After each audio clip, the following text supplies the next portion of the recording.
Muy buenas, ¿cómo los lleva la existencia? Hoy en este podcast vamos a ver la aplicación de la moral kantiana a problemas éticos polémicos.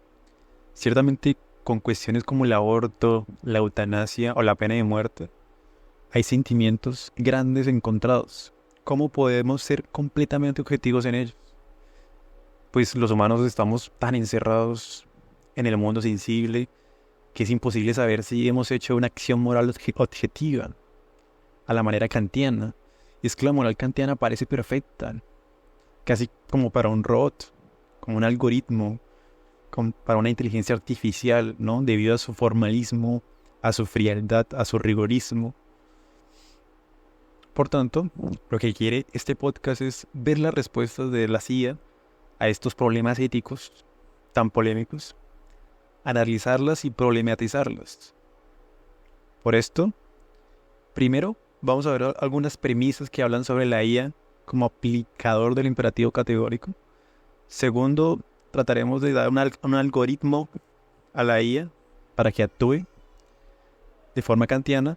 Y finalmente, vamos a ver esos ejemplos polémicos aplicados, vamos a ver las respuestas de la IA y vamos a ver si hasta qué punto son interesantes y hasta qué punto concuerdan a lo que un humano derivaría del imperativo categórico.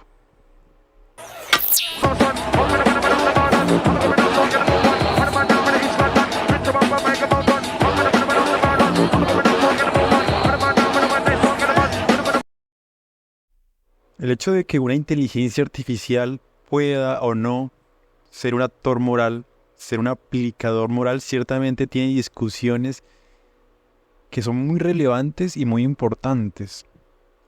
Por un lado, el imperativo categórico es uno de los más influyentes de toda la filosofía moral y ética. Y actualmente las IA son el presente y el futuro de la humanidad. La imagen que se está viendo en pantalla es Kant como un robot en arte cubista, generado por una inteligencia artificial. Y se ve increíble, pareciera realmente que fue hecho por un humano. Igualmente este audio fue mejorado con inteligencia artificial, de lo contrario estaría sonando de esta manera.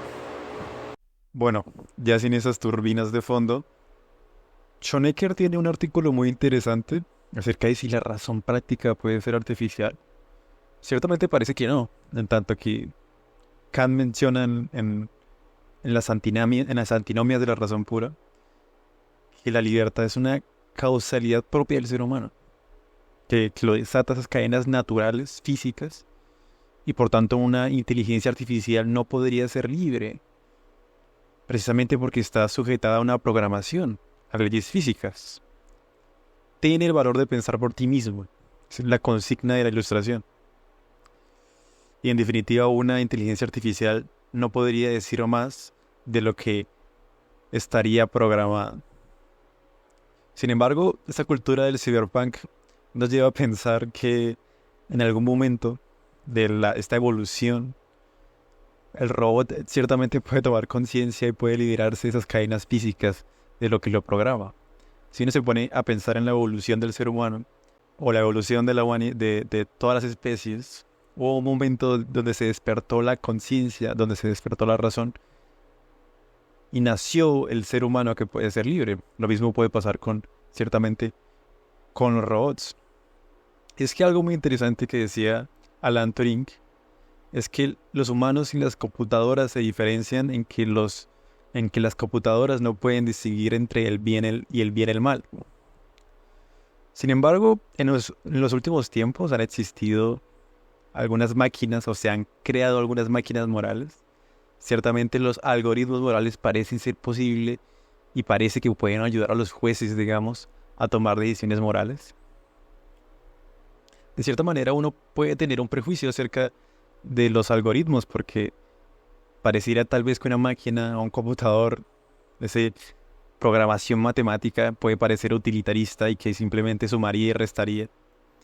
Pero si una máquina actúa bajo el imperativo categórico, ese imperativo categórico formal y por tanto matematizable también, puede que una máquina realmente actúe haciendo el bien. Y es que para hacer el bien kantianamente solo se necesita que sea universalizable, algo que puede ciertamente entender un computador, sin haber nacido sin emociones morales. Aunque, por otro lado, y en contra de toda esta interpretación de la frialdad kantiana que han hecho autores como Husserl, por ejemplo, realmente en Kant hay un sentimiento. No simplemente es que sea universal la máxima, sino que hay un sentimiento que es el del respeto. Ciertamente es una definición algo confusa. El respeto no es una inclinación natural, precisamente porque el respeto a la ley va en contra del amor propio, va en contra del egoísmo. Y por tanto, el ser humano es el único al que le constriñe ese sentimiento, ese respeto por seguir el imperativo. A una máquina no puede actuar moralmente porque ¿quién la constriñe a actuar moralmente? Para una máquina la humanidad ciertamente no tiene un valor en sí mismo. En todo caso, como bien lo menciona Kant, esta ley moral no depende en sí mismo del sentimiento moral. No es que una norma sea válida por este sentimiento, sino que actuamos moralmente por respeto. Esto es lo que hace posible la idea de este podcast. El hecho de que la ley no se siga el sentimiento es lo que hace posible el algoritmo.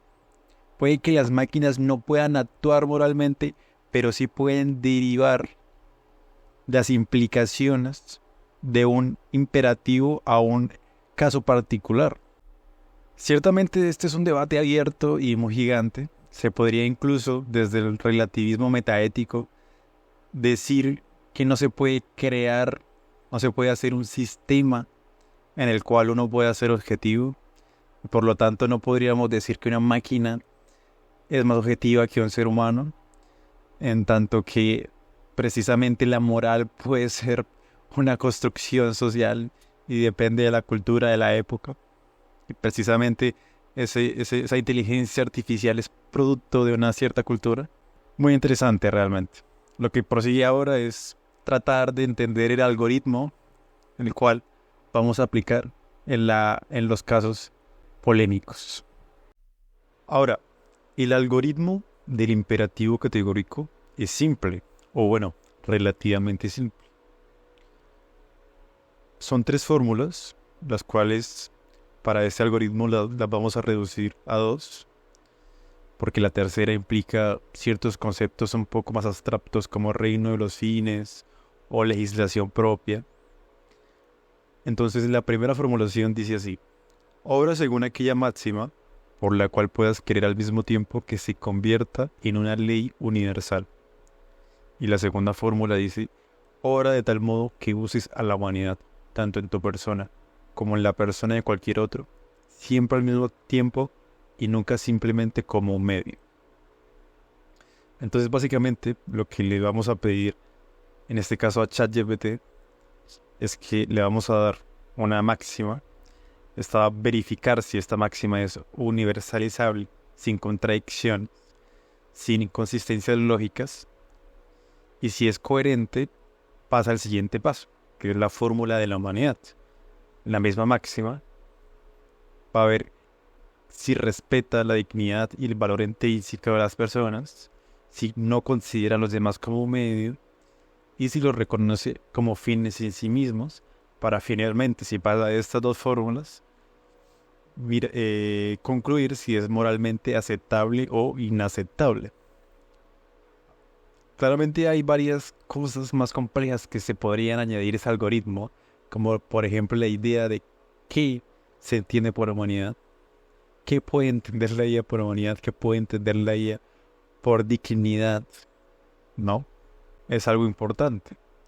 Pero ya que es una inteligencia artificial, vamos a ver cómo ella, bajo su concepción y lo que ha aprendido en el tiempo, entiende la humanidad, cómo entiende esa dignidad. Y bajo ese conocimiento y esos conceptos, vamos a ver cómo concluye, deriva acciones a partir del imperativo categórico. Los tres problemas éticos polémicos a escoger son el suicidio y la pena de muerte.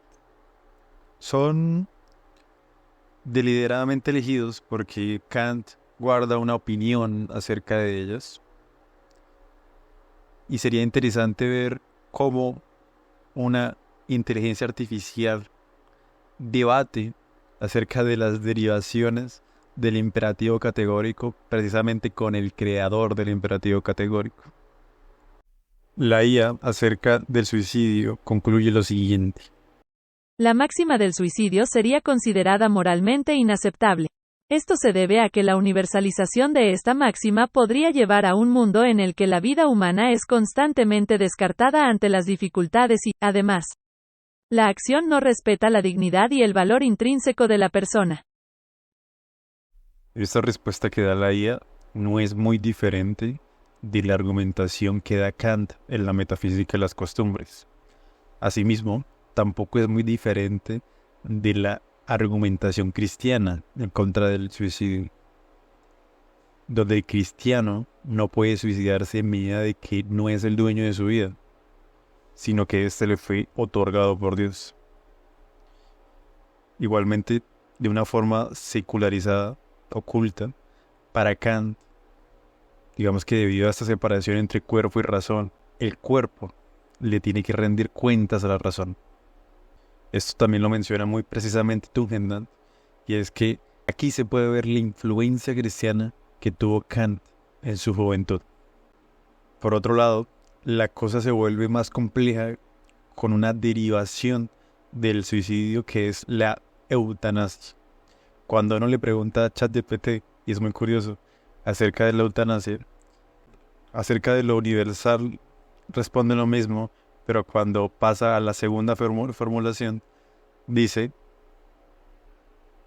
que no puede dar una respuesta directa, porque la eutanasia en sí mismo puede ser considerado como dignidad, como tratar al otro como un fin en sí mismo. Y ahí vemos un poco ese relativismo en lo que podría considerarse humanidad o dignidad o fin en sí mismo. Finalmente, la IA dice sobre la pena de muerte lo siguiente. La máxima relacionada con la pena de muerte podría ser considerada moralmente inaceptable según las fórmulas del imperativo categórico de Kant. La universalización de la máxima podría generar problemas éticos, como la arbitrariedad, los errores juiciales y, finalmente, la dignidad humana. Esta es la conclusión del imperativo categórico más esperable, yo creo que por la mayoría de las personas. Sin embargo, Kant es un ferviente defensor de la pena de muerte, en contra del pensamiento de su época, en tanto que considera que la única forma de dar una pena sin argumentos extrajurídicos es la igualdad entre el delito y la pena. Por lo tanto, si alguien mata a alguien, merece morir. Y así quito toda razón utilitarista como la venganza o la justicia. En consecuencia, la pena de muerte sería un imperativo categórico. Esto es algo polémico porque, como vemos, Kant es pro vida en lo que se refiere al suicidio, pero aquí está a favor de la muerte. Una muerte que es irreversible en el caso de algún error y que ciertamente muestra la multiplicidad de conclusiones a las que uno puede llegar partiendo del imperativo categórico.